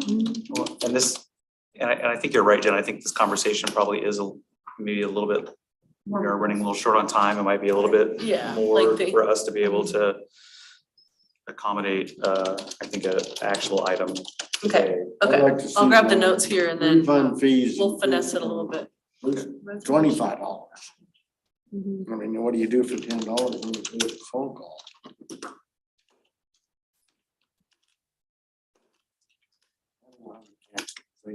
They get typically. Only if you give these options. Okay. Administratively, you know, and disclaimer, you'll have it both sides. So if people come to the city with complaint of the action, that the city will have administrative abilities to refund the money, whatever, but otherwise, you know what I mean? So that's my thought process. No, and this is my proposal for today, so Jen's made a note of all of our comments and concerns, and I think she'll compile it a little bit more consistently, and then bring it as an actual item for the next board meeting for us to have some actual language to choose from. Yeah, we do not want little Timmy crying in the park. No. I do not. I don't know where I got Timmy from. I don't know, but I don't apologize for want my him. language, Sorry. You want what? I don't want little Timmy unhappy. All right, well, appreciate your Fall down patience the on well. this one. Oh, yeah. I'm pretty good Yeah, at these that. are great conversations, and you know, it's a really good challenge to have. It means that people are using our Yeah. facilities, so we just need to make sure we balance. Good problem. Yeah. All right, so we'll move on to 8B, which is the hearings, examiner info and video. Oh, yeah, so this was just for your information. I wanted to let you know that the Community and Economic Development Department put together a video, and so the link is located there. Strongly, we're not gonna watch it now, Oh, but okay, that encourage you to watch it on your own, just to learn about the quasi judicial process. And then, yeah, well, we have it right here. And then also, we will be looking at how what the park board's role is in the zoning process as it relates to the city's comprehensive plan. I just don't have it on the agenda for tonight, so, but I will hold firm to my commitment to Should I write get that that on a future agenda. You can write it down, it's guaranteed. I just can't tell you exactly which meeting, so there are a couple different factors involved, so yeah, that's all I had on that one. Perfect. All right, then on to 8C, Open Public Meetings Act Park Board Rule Changes. Yes, so in your packet, let me get that back up on the screen here. There were some changes to the Open Public Meetings Act.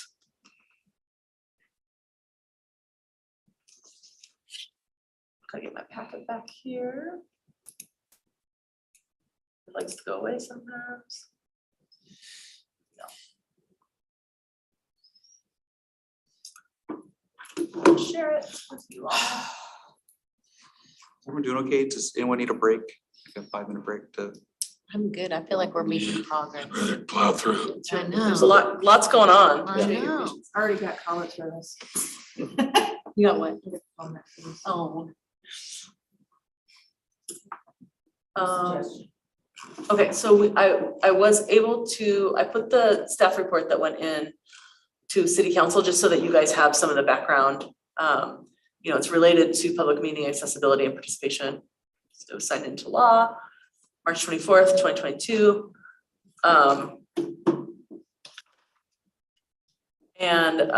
So something that changed for the city council is that they are now allowing public comment on items that are on the agenda, which before it was stated, comments on anything that's not on the agenda.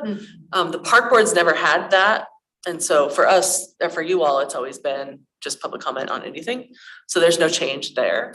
That's why it's called out in the city council. How did you feel our public comment and how we did it for the last meeting was conducted? Did we do enough that satisfied? Because that was kind of different, right? They were coming up here. And It was, I Yeah. mean, But I mean, like it satisfied whatever, Oh, yeah, yes, for sure. and that was my Yeah, question. Like, yep. That was fine. Yeah. Yeah, so really what the city is doing is making sure that, so all meetings, and this is something, so I'm kind of cracking up because we finally got our rules of procedure all signed. But of course, we have an update, but you guys don't need to sign them again. We'll just make sure we keep the notes of when it's updated. But we did add all commission meetings will allow for remote attendance by board members and or the public. So the important thing is that there's remote attendance and that there's in-person attendance. So that's one of the big things. So the That's city will be ensuring, Forever. I mean, until so we updated the again. law Until we update changes, it, yeah. If it gets Forever and updated ever. again. Probably will be It's like, forever and is it ever. a state law that you have to be able to forever's a long allow? time It's indeed. just part of the deal now, yeah.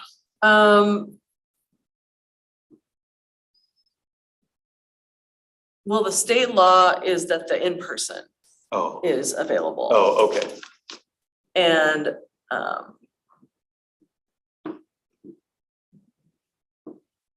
sorry, I'm just thinking through that.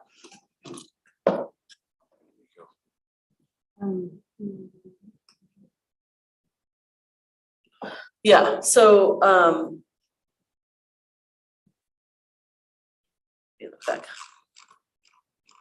I have comments on the bottom section. Okay, is it of the park written rules or this comments? portion right here? The written comment section. I think it's right there. Oh, yeah, so we added in members of the public may submit written comments before or at regular meetings where final action is taken. Yeah, I was gonna say, the only thing I was gonna say is to add the time, so 5:30 PM or before the start of the thing and where it's supposed to be sent to. Is it gonna be sent to you? Is it gonna be sent to Sarah? Like that needs to be included. I can tell you from previous experience of doing testimonies that that's, you know, trying to figure out where the comments can be sent and by the deadline. I know some locations do 1 PM the day of. Sometimes they do it, 8 AM, whatever. Some people just say, just get them, enough time to process them. So I would suggest like a 1 PM. But that just a thought process of amending that information and including whoever it's going to be. Yeah, so what we specify, yes, good point. So we have here, public comments may be submitted by email to, and it's to the executive assistant Okay, at least 2 hours prior to the start of the meeting. okay. These will be sent to commissioners prior to the meeting, but will not be read during the meeting. So yeah, this is something new because typically if we get written correspondence, it just goes into the very next park board packet. Like if the packets have already gone out, we don't resend the packet, we just save it for the next time. But those are considered correspondence, which is very similar to a written public comment. But if somebody is trying to send it right before the meeting, it's obvious that it is a written public comment. Okay. So what we're saying is if Sarah gets something at least 2 hours prior to the start of the meeting, those will be forwarded to you, but won't actually be in your packet. It'll Okay. just be something that you're reading just for your information, just like a public comment. Okay, So we're. So, but to your point, Commissioner, should it be in Well, I the don't. policies? Yeah, well, that's what I would assume. Yeah. I mean, like, even if it's redundant, it's good to have it next to it. At least in my opinion, depending on where, you know, if somebody's searching for that, you know, it could come up on either side. So your suggested change would be, members of the public may submit written comments And then. up to 2 hours prior to the start of the meeting to the park's executive assistant. Yes, just, you know, duplicating it. Or are they gonna think that they're gonna be comment will be presented at that meeting? and it won't Oh, be? right, so specify the, Does it have to go to the Following. following meeting for us to take action The on it? following commissioners meeting. It will be received by, you know, like that's at some locations. to. it will be forwarded to, just tell what that states up at the above on our agenda, just say it'll be forwarded to commissioners Prior, 2 hours prior to. 2 hours prior to the meeting for their information, Yes. basically. Because we're gonna have to do final action on the, What's that? If somebody submitted a comment 2 hours before the meeting and you just informed us of it at that time, we wouldn't bring it up as a discussion item, would we? That's right, that's correct. Yeah, it's just comment, so you're not supposed to Sure respond that to when comments, we it's receive a just, comment, it'll be, You just. because staff needs time on those. Yeah, I mean, if it's. yeah, you wouldn't actually have a discussion about it, because even correspondence is just kind of no, FYI. you're just learning it. It's just the part where it says final action is taken. It sounds like when they submit a comment or something, a communication to us is that we're gonna take an action on that item they've submitted. Yeah, like just, here's my. Oh, my yeah, these thoughts should be and separated feelings out. on this Yeah. particular Yeah. subject. Sorry, Please yeah. wait No, and no, consider no, it it. makes sense. This is why we're talking. Yeah, okay, so I'll tell you what. Let me finesse this. Let's not do as approved, because I think I need to Okay. bring this one back. No, that's good. It's good, I'm yeah. just used to hunting that down personally and that's That's why. perfect. Well, I think it makes it, because you wanna kind of avoid what we had the other city council meeting where people were bringing agenda and you can't do anything about those items. We can't really, those discussions already took place. So we have to be consistent on when we're going to take action on when somebody submits something, so they don't get upset like we didn't hear them. Right. Yeah, and I don't wanna make a decision on the spur of the moment. I just read it, I just received it. I'd Mhm. like to have, The following. yeah. Okay. Then I'll really I get will in trouble. definitely finish that. Okay, so for the Public Meetings Act, Park Board rule changes, Jen will, in her words, finesse the language and then bring it back as an I'm actual gonna item. write that on the at, finessing the a future- verbiage. Finessing. Sounds good. Great. I'd be happy to do that. Thank you. Thank you. Moving on to 8D, indoor sports facility update. Yeah, so I thought it would be beneficial for the board to have an update just regarding the indoor sports facility project. It's been quite a while. We've got new board members. Some of you know that we hired a consultant to conduct phase 1 and 2 of an indoor sports feasibility study. It did not include ice or aquatics as at the time, so this was back in 2018. Those were not like major themes that we were hearing from the public as we are now in our outreach. But city council told us to look at, you know, whether there's a need for a facility that can serve both the local community and the region, like the rec, so we were just talking about that. And surprise, surprise, not really, it was found that a indoor sports facility would be needed. And also, the most feasible way for it to move forward is with the right partners, like do some type of a partnership so that, you know, there's lots of stakeholders involved. So what was found out of phase 2 of that, so phase 1 is it needed? Phase 2 was who's the best partner, what's the best location to move forward? So the Nisqually tribe was deemed the most feasible partner to partner with, and the at the time, the Gateway property location, there were 4 locations that were looked into, and the Gateway was the most feasible to be able to make that happen. It's now referred to by the tribe as the Quaymuth property. So we no longer use the term Gateway, it's been renamed. How do you spell? It's QUEMUTH. So out of the 4 locations, so we looked at Quaymuth, St. Martin's University property. We looked at the Bucknell site that's owned by the school district, and we looked at RAC Phase 3. And so there's a whole study, and if you guys want me to send it to you, I'm happy to, because I think we have new board members. Okay, So we will I do can't that. remember where the location of the Quaymuth actually is. Yes. It's next to Cabela's. So it's just right next to Yeah. it, okay. Oh. Yeah. Okay. Yep, used to be referred to as Gateway. So, so there was a lot of momentum taking place. It has kind of trailed off. I have been trying to push it forward as much as I possibly can.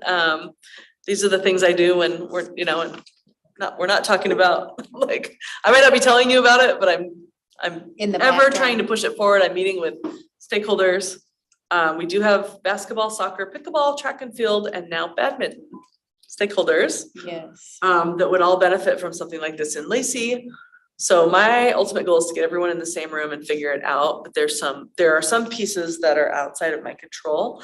So anyway, I just wanted you to know that I'm working on it, and I did put in, Commissioner Goodwin put this together, which is awesome, and she actually pulled Sue in to help out with this, and so this is a great indication of how a stakeholder has a need in our community, and I believe Sue shared with you ultimately, it's schools right now is what we have to work with, and it is difficult to get use in the schools, particularly because the kids are using it, which is what the school is for, during the day. So anyway, that was all I really had to share on that. Just wanted to let you know When that you were we're talking, still- you threw the word ice out there. Is that a reality that there's some thought of having an ice rink? So in our recent outreach, so we've been reaching out to the community last year and this, and ICE has come up as an interest area. So last year, it was one of a major enough theme that we put it into the surveys to validate the priorities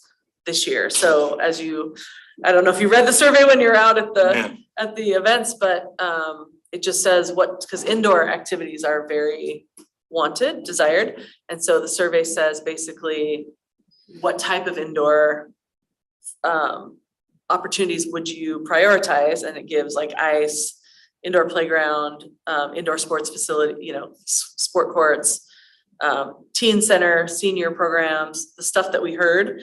And so they can check which ones they're interested in. And then it says, if you had to choose one, what would it be?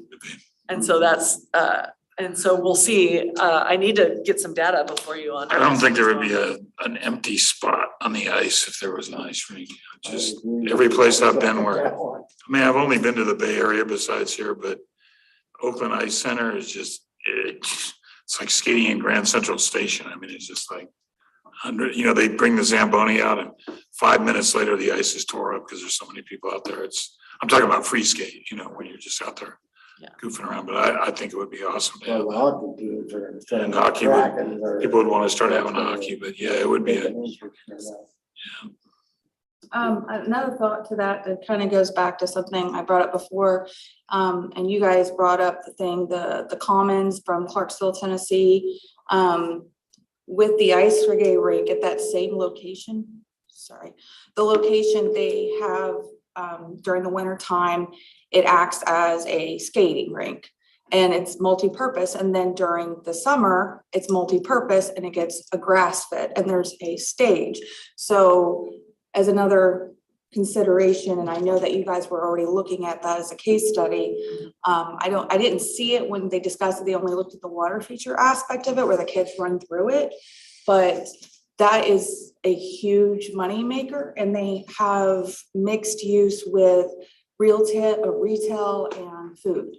And right there in that little niche of that area as well. So that could be, I know you were talking about indoor facilities, but like I was kind of thinking of that too with the skating rink, and it could be bigger and accommodate like hockey rink too as well. So, That's gonna get big. yeah. what they have in Oakland is downtown. They have a hockey rink and a free You're in skate. charge of making sure everybody gets to speak. Hey, well, Dave, finish your comment and then. I'm so sorry, I just No, it's blurted it okay. out. You're good. It's okay. They actually have side-by-side rinks, and one is kind of held more for hockey and figure skaters or whatever, and then the other one's just kind of a open mosh pit for the public to skate in, and it's just extremely popular, so. Track that. I mean, that's in a community that would not be thought of as ice skating, place. It's California, it's heavily minority, but it sells out. That's awesome. 735, that's what the last time we tried to finance this thing, we lost by. What did we learn from that, and how do we overcome that if we're going to have this financed? Because where it eventually leads, it has to go on the ballot. I mean, those are it's difficult to talk about, I guess, Oh, but- yeah, the indoor sports facility was not on the last Metropolitan Park District proposal. But it was part of that Mm-mm, concept. it wasn't. So Nope. everyone thought No, of that. I That's think how there the was some voting- the confusion. Voting happened. There was some based upon it. yeah, there was some confusion with that. The indoor feasibility study was going on simultaneously, but it was not actually on the proposal, so. But you had enough people that use that as a leverage item. How do we overcome that? I don't think we know yet. I think that's the problem. Yeah, so what council asked us to do after that is to close the communication gap with the public on what the priorities are. So that's what we've been working on Okay. last couple of years. So one thing I would like to bring up, I mean, maybe it's just an observation, but the reason that Tumwater got their Metropolitan Parks District is that their city council really took an active role of getting the community themselves on it. And that was something that was kind of missing the last time. They kind of did it, but they didn't. So we got to stop that infighting or whatever, if we're gonna really do it. Yeah, And I did get some names because they just had the World Badminton Day around the world on July 5th. So Professor Julie Yamamoto and her husband Yoshi are actually doing the badminton there at St. Martin's. They just did a tournament, bringing in, from Karneski at the St. Martin's. They brought in Taiwan, China, Pakistan students, and they did a whole tournament at the Karneski area in St. Martin's. So yeah, it's kind of big, but I didn't know, you said St. Martin's was part of what they were talking about, partnering with them. It was one of the options for location, but that particular concept didn't get a lot of traction. Yeah. Okay, so But you never know in the Okay. future. just things keep could looking, change. keep Yeah. and talking with people who are interested. Yeah. Okay. Yeah, I think, the tough thing with the feasibility studies is that they become outdated pretty quickly. So, I mean, we all still know there's a need, but, factors can change on where it could be and who could be involved. So, yeah, I'll keep pushing the concept forward as much as I possibly have control over, just because I see the need and hear from the stakeholders quite a bit. So, Thanks, Jen.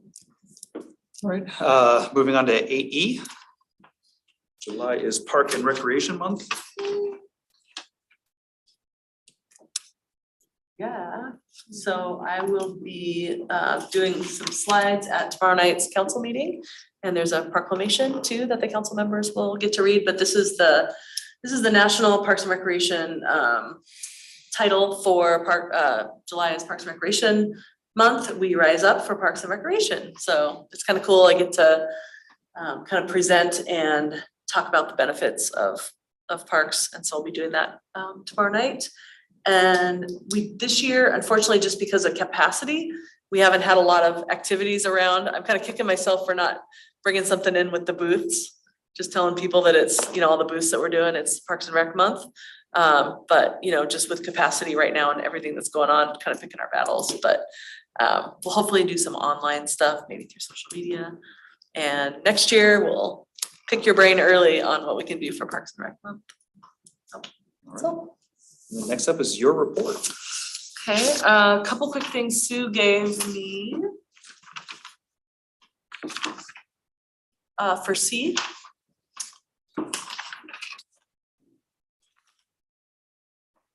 Where did I put it? There it is. Lots of activities going on right now. We've got play in the parks, we've got concerts in the parks, movies in the parks. On June 23rd, we had We Care Sports. There were 67 attendees, families of all ages, playing new games together. It was super fun. June 30th, we had MC Shoehorn. There were 80 people in attendance, all ages enjoying the saxophone and tap dancing at the depot. So this is our Play in the Park series. July 5th, Henrik Boatfay, a juggler. There was 130 people. It rained right before they started. Of course. Yes, it did. That was yesterday, but that's still a really good turnout for a raining. July 6th, which is today, Full Metal Racket National Guard Band. This was their 15th year playing for us. That was over at Huntemer for the noon concert. It was great. It 200 was people, and it rained right before we started. she says. But it sounds like you were there. I was, yeah, it was great. I've attended all of them. I've been impressed with every one of them. I've had a great time. Yeah. Even without my kids, my children all grown and gone. I still dance. So. We had our first session of swim lessons started this week with 184 kids registered.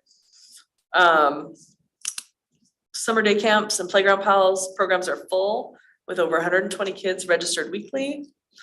T-ball's going really well. They had their first games tonight, I want to say.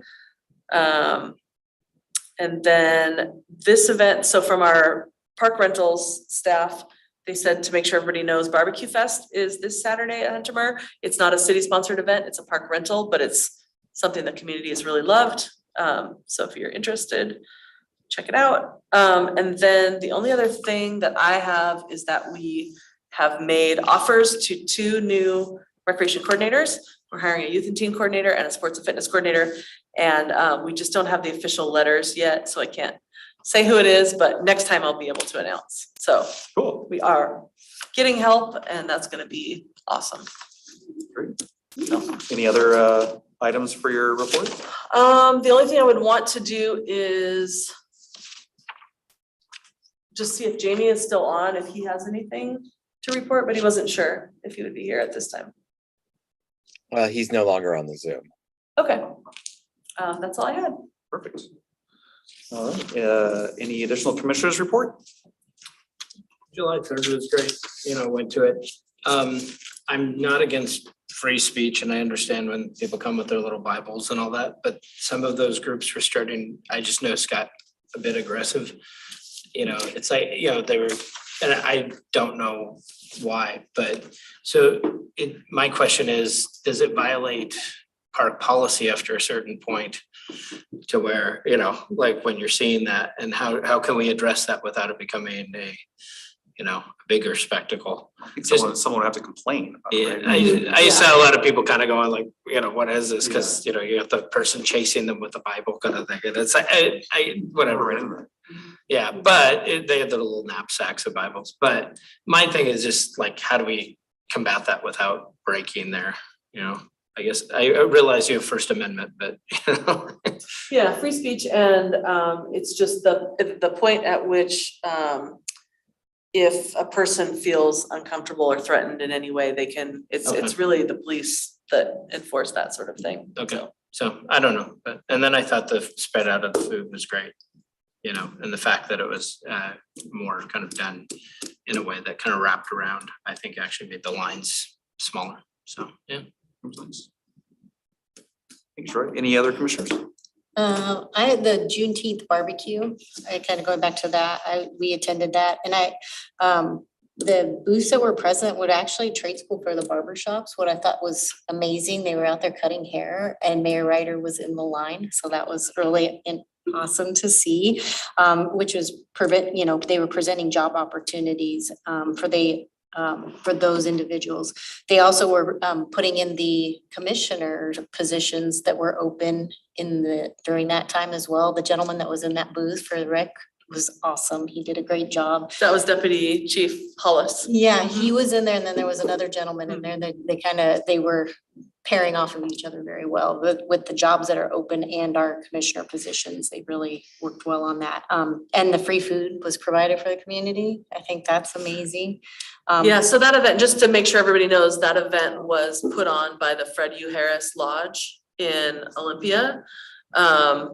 But the city of Tumwater and the city of Lacey both helped in different ways, like sponsor in different ways. So it wasn't a city event, and it's not something that we want to take over from that group, but we definitely wanted to Yeah. assist and provide a stage.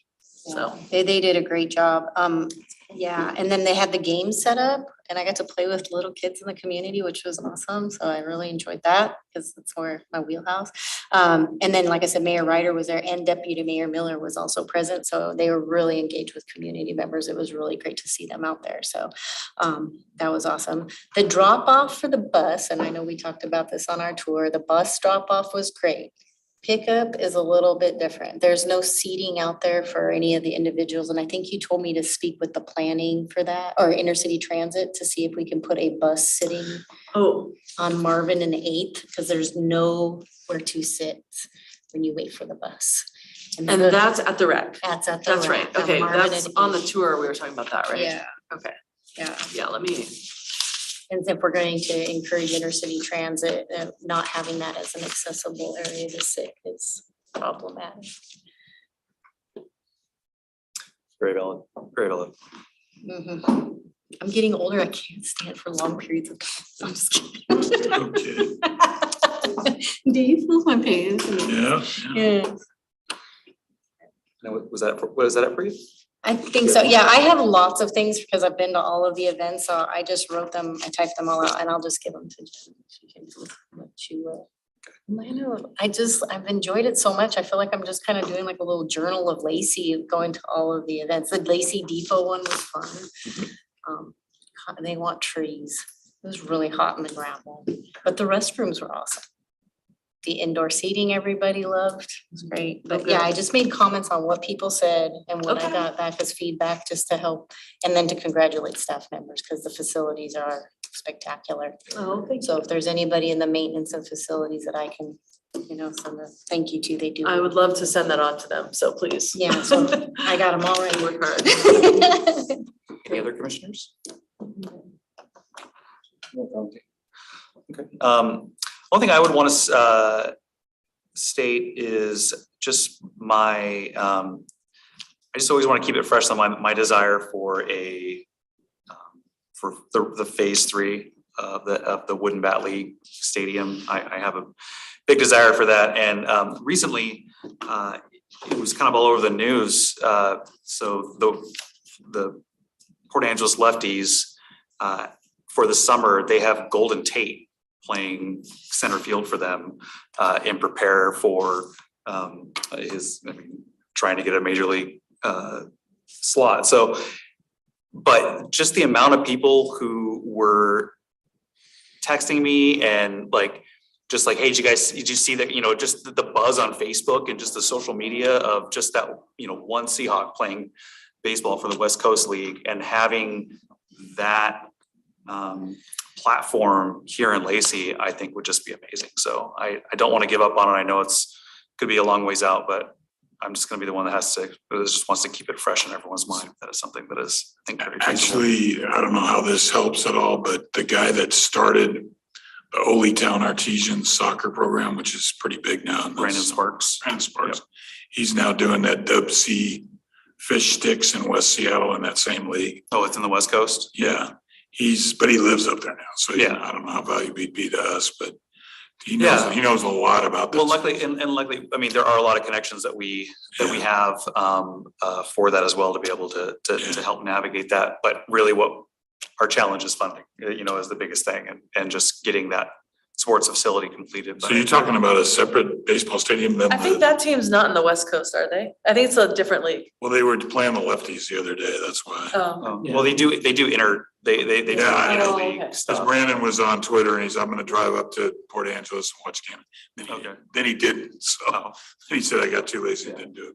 Well, yeah, but yes, so phase 3 of the rack across from Nisqually Middle School, there is plan for, there's even a stadium, there were plans of Well, a stadium, wasn't there? so actually, the RAC phase 3 is on your work plan for this year, if we can get to it. For what that could potentially look like. So the the MPD proposal did have a small stadium on that proposal for that property. It wasn't something that was super supported. And so that's something that, again, with the communication, it could be clarified, like what people are. Mhm. So across from Nisqually to the south, I think it is. across the street, Yeah. not Bucknell, the other, No, the right. other direction. Yeah, across Marvin from the current baseball complex is 26 acres, and it's referred to as RAC Phase 3, the city owns it. Yep, and so actually that'll be one of the topics you guys will get to talk about. You can't really upgrade the existing rack baseball field to a No, league because it's got surrounded by the softball. That's field. correct, actually, we've looked into it quite a bit, Really? yes. I mean, it looks Been like trying you to could figure do out how it, to but then you ticket gotta an event realize if you there. had a big softball tournament going, how do the people get to the baseball game, you know, Yeah, that's. Hawkins over there, right? On Phase 3, yes, there, it is, pocket gopher habitat. And so there's some mitigation that would need to be, would need to happen. doesn't Great and it's Cougar Park expensive. mitigate all that? Do we mitigate all that with the wetlands and Great Cougar? No So good movement. question, we could look into it. The last time I looked into it, which has been a couple of years, I was told that the city would need to purchase 26 acres in South Thurston County, Oh, okay. for the right kind of habitat. Okay. But you don't actually physically move the gophers. Right, But you just provide like a, A new place. well, You yeah, can relocate them. Yeah. but again, it's been, it's kind of fallen to the back burner because it hasn't been. a definitely topic that didn't want this to be like a big topic today. I just, Yeah. because that it hasn't been a big talk, but then when I get in conversations with the public, they're like, that would be great, it's like, it's something Yeah, that, Cowlitz Bears owner owns this territory for that West Coast Lake, Mhm. so. so, yeah, that's it. If there's nothing else, meeting adjourned, 7:27.